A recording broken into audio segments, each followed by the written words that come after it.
दोस्तों आपका स्वागत है एक बार फिर से हमारे चैनल नोटवर्ड में। तो दोस्तों आज की जो वीडियो बहुत ज़्यादा इंपॉर्टेंट होने वाली है।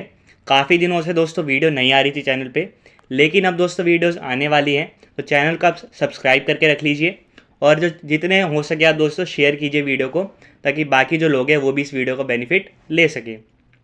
ठीक है दोस्तों, तो आज की इस वीडियो में हम क्लास 12th केमिस्ट्री के जो सबसे इम्पॉर्टेंट टॉपिक्स हैं, जो बोर्ड एग्ज़ाम के लिए बहुत ज़्यादा ज़रूरी हैं, और अभी जो आपके प्री बोर्ड एग्ज़ाम भी आने वाले हैं दिसंबर जनवरी में, उसमें भी ये सारे टॉपिक्स इंपॉर्टेंट होने वाले हैं। ठीक है, तो एक एक करके मैं चैप्टर आपको दिखाते चलूँगा और उसके जो इंपॉर्टेंट टॉपिक्स हैं वो मैं आपको बताते चलूँगा।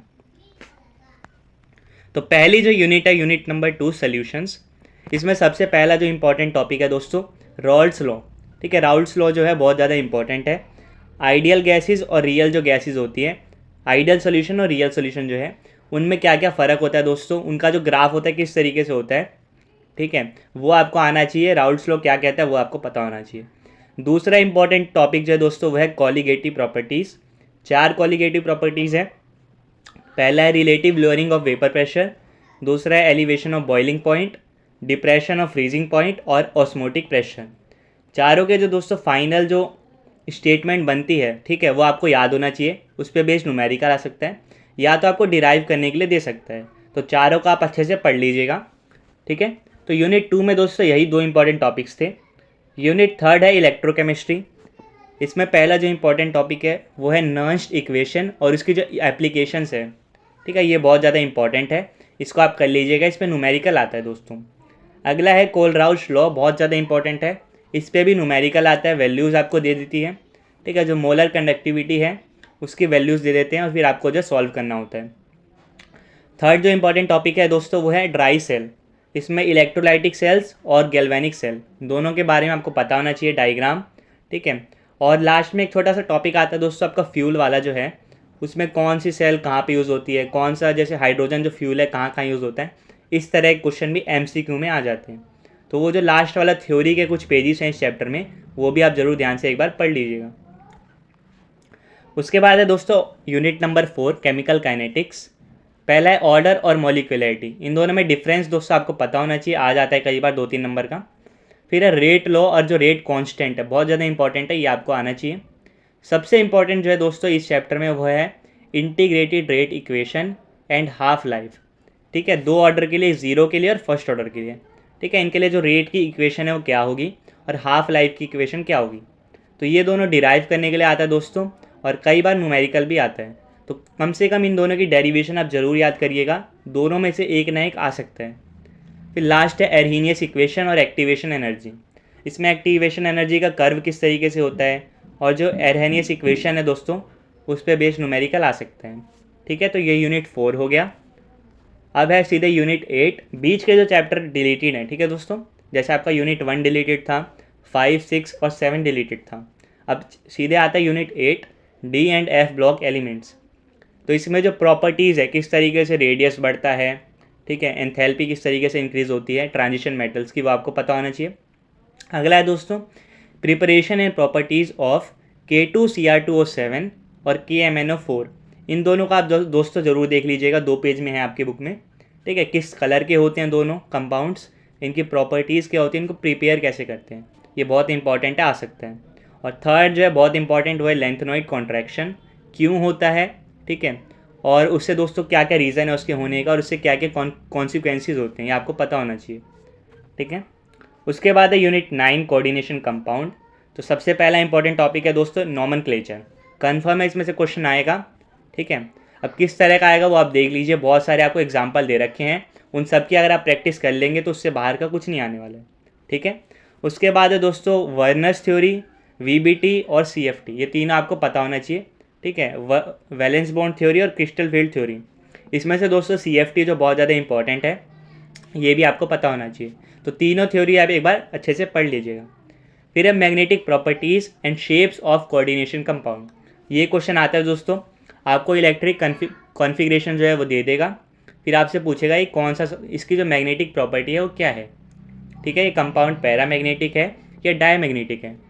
फिर आपको दोस्तों उसका हाइब्रिडाइजेशन निकालना होता है, फिर आपको शेप बताना होता है, ऑक्टाहेड्रल है, टेट्राहेड्रल है, इस तरह का। तो ये वाले क्वेश्चन भी आते हैं दोस्तों। उसके बाद दोस्तों आती है आपकी ऑर्गेनिक केमिस्ट्री, यूनिट 10 है जिसमें हेलो अल्केन्स और हेलोरिन्स। तो इसमें तो दोस्तों ये जितने भी चैप्टर्स हैं ऑर्गेनिक केमिस्ट्री के बहुत ज़्यादा इंपॉर्टेंट हैं। सभी के जो इंपॉर्टेंट टॉपिक्स हैं सबको आपको पढ़ना पड़ेगा। फिर भी जो ज़्यादा इंपॉर्टेंट है जैसे हेलो अल्केन्स की जो फिजिकल और केमिकल प्रॉपर्टीज़ हैं वो आप देख लीजिएगा। और हेलो अरीन्स में जो दोस्तों CX जो बॉन्ड है उसका नेचर किस तरीके से होता है, उसके कुछ रीज़न दे रखे हैं आपके बुक में, उसका आप देख लीजिएगा। ठीक है, और जो सब्स्टिट्यूशन रिएक्शंस है वो कैसे होती हैं वो भी आप देख लीजिएगा। आपको दोस्तों अगर नोट्स चाहिए केमिस्ट्री के तो आपको चैनल पर प्लेलिस्ट मिल जाएगी। हर चैप्टर जितने भी मेरे पास थे नोट्स वो मैंने प्रोवाइड आपको कर दिए हैं। उसमें आपको ऑर्गेनिक केमिस्ट्री के सभी के नोट्स मिल जाएंगे। ठीक है, और जो शुरू के चैप्टर्स हैं उनके भी नोट्स मिल जाएंगे। तो आप एक बार जाके ज़रूर उसको चेक कर लीजिएगा। मैं डिस्क्रिप्शन में भी जो है उस प्लेलिस्ट का लिंक दे दूँगा। ठीक है दोस्तों, आप PDF वहाँ से डाउनलोड भी कर सकते हैं। उसके बाद आता है दोस्तों अगला यूनिट एल्कोहल, फिनोल्स और ईथर। तो एल्कोहल, फिनोल और ईथर तीनों का नोमेनक्लेचर कैसे करना है, मेथड ऑफ प्रिपरेशन क्या है, और फिजिकल और केमिकल प्रॉपर्टीज़ क्या हैं, ये आप कम से कम तीनों का पढ़ लीजिएगा। ठीक है, फिनोल में और क्या चीज़ आती है जैसे acidic nature of phenol. Phenol जो है इन दोनों से ज़्यादा एसिडिक क्यों है, इसमें जो इलेक्ट्रोफिलिक सब्स्टिट्यूशन रिएक्शन होती है वो कैसे होती है, तो ये क्वेश्चन भी कभी कभी आ जाता है दोस्तों। ठीक है, अगला यूनिट है aldehyde, ketones and carboxylic acid. तो एल्डिहाइड और कीटोन इन दोनों का नॉमेनक्लेचर, ठीक है, मेथड ऑफ प्रिपरेशन और फिजिकल एंड केमिकल प्रॉपर्टीज़ ये ज़्यादा इंपॉर्टेंट है। कार्बोक्सिलिक एसिड में भी दोस्तों सेम है, method of preparation, physical and chemical properties.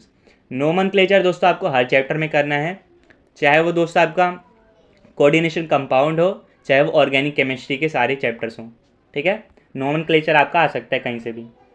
फिर है यूनिट 13 दोस्तों अमाइंस। अमाइंस में दोस्तों आपको preparation, method of preparation, physical और केमिकल प्रॉपर्टीज़। और दूसरा होता है दोस्तों डाईएजोनियम सोल्ट। अमाइन से ही बनता है डाईएजोनियम सोल्ट, उसकी प्रिपरेशन और केमिकल रिएक्शन, ये सारी आपको रीड करनी पड़ेगी। ये जितनी भी दोस्तों केमिकल रिएक्शन है उसकी भी एक वीडियो मैंने आपको बना रखी है, आप ज़रूर उसको देख लीजिएगा। जितनी भी सारी इंपॉर्टेंट रिएक्शन है, ठीक है, मैंने एक साथ लिस्ट करके लिखी हुई थी, आप उसमें से जाके इजीली पढ़ सकते हैं। ठीक है, फिर आता है दोस्तों आपका लास्ट चैप्टर बायोमोलिक्यूल्स। इसमें दोस्तों कार्बोहाइड्रेट, प्रोटीन हो गया और विटामिन्स हो गया, ये तीनों बहुत ज़्यादा इंपॉर्टेंट है।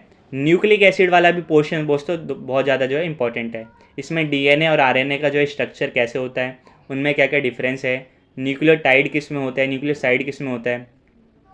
ठीक है दोस्तों, उसके बाद 4 जो बेसिस होते हैं वो 3 तो इन दोनों में कॉमन होते हैं, एक जो है वो डिफरेंट कौन सा होता है, इस तरह के क्वेश्चन आ जाते हैं आपके MCQ में। ठीक है, कार्बोहाइड्रेट में दोस्तों मोनोसेकेराइड, ओलिगोसेकेराइड और पॉलीसेकेराइड तीनों इंपॉर्टेंट हैं। स्ट्रक्चर बनाने आ जाता है कई बार। ठीक है, और कई बार जो है आपसे पूछ लेता है कि अगर 2 ऐसे जो हैं कार्बोहाइड्रेट को ऐड करा जाएगा तो क्या बनेगा, इस तरह का। प्रोटीन में दोस्तों जो 4 स्ट्रक्चर हैं, प्राइमरी, सेकेंडरी, टर्शियरी और क्वाटर्नरी, उसके आपको एग्जाम्पल पता होना चाहिए और रीज़न पता होना चाहिए कि वैसा शेप क्यों होता है। विटामिन में दोस्तों क्लासिफिकेशन, ठीक है, और फंक्शन क्या है, किस विटामिन की कमी से कौन सा जो है डिजीज़ हो जाता है। ठीक है, किस विटामिन को किस नाम से जाना जाता है, ये क्वेश्चन भी आ जाता है। न्यूक्लिक एसिड में मैंने आपको बता दिया DNA और RNA का स्ट्रक्चर और उनके बारे में आप अच्छे से पढ़ लीजिएगा। एंजाइम्स और हार्मोन्स आप दोस्तों बस ऐसे एक बार रीडिंग लगा लीजिएगा, ये ज़्यादा इंपॉर्टेंट टॉपिक नहीं है।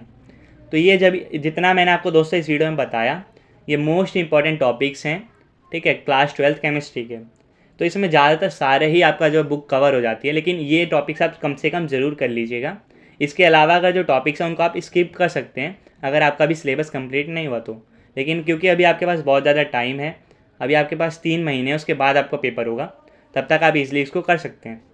ठीक है दोस्तों, तो उम्मीद करता हूँ आपको वीडियो पसंद आई हो। वीडियो पसंद आई है तो ज़रूर शेयर करिएगा ताकि बाकी जो लोग हैं वो भी वीडियो को देख के जो हेल्प ले सके। ठीक है, और मैंने आपको जैसा बताया नोट्स मैंने प्रोवाइड कर रखे हैं, इंपॉर्टेंट रिएक्शंस की भी वीडियो बना रखी है, तो उन सब का लिंक मैं आपको डिस्क्रिप्शन में दे दूँगा। साथ ही साथ दोस्तों आप जाके चैनल पे जो प्लेलिस्ट है वहाँ पे भी चेक कर सकते हैं, आपको और जितने भी सब्जेक्ट हैं उनकी भी इंपॉर्टेंट वीडियोज़ वहाँ पे मिल जाएंगी। ठीक है, तब तक के लिए दोस्तों पढ़ते रहिए, आपसे फिर मिलेंगे हम नेक्स्ट वीडियो में। तब तक के लिए bye bye, see you again and thanks for watching.